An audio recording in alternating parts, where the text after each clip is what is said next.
Le Premier ministre a reçu une forte délégation du groupe américain AECOM Houston, une compagnie internationale spécialisée dans le développement des infrastructures.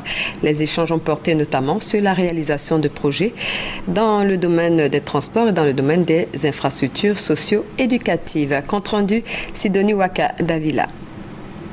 Le groupe Attijari Wafa Bank, premier groupe bancaire et financier du Maghreb, est une multinationale panafricaine présente dans 24 pays, dont la Côte d'Ivoire. Son président directeur général, en rencontrant le Premier ministre, Daniel Kablan-Duncan, a affirmé l'engagement du groupe à contribuer au développement de la Côte d'Ivoire. J'ai confirmé à son Excellence, Monsieur le Premier ministre et ses équipes, qu'il peut compter sur la contribution effective de la Société ivoirienne de banque pour accompagner le plan de développement de la Côte d'Ivoire.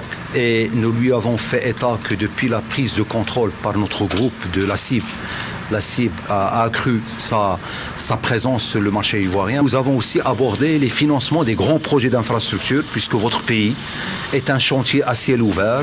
Après 20 ans de présence en Côte d'Ivoire du groupe Olam, spécialisé dans l'agroalimentaire, c'est l'heure du bilan. Ce bilan, son directeur général a tenu à le faire au chef du gouvernement lors de leur rencontre. Nous sommes très présents dans toutes les régions du pays.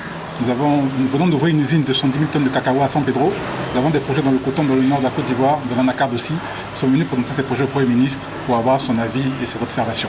Nous sommes très satisfaits de nos opérations en Côte d'Ivoire et nous avons la volonté de faire encore plus pour les 20 prochaines années. Reçu également par le Premier ministre Daniel Kablan-Duncan, l'ambassadeur de l'Éthiopie en Côte d'Ivoire, Yeshimebrat Mersha Kassa.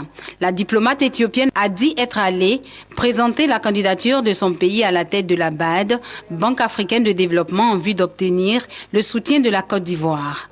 Le candidat éthiopien Safian Ahmed Better, le ministre des Finances, du développement économique est celui-là même qui a mené avec succès toute la politique de développement de l'Éthiopie, selon la diplomate.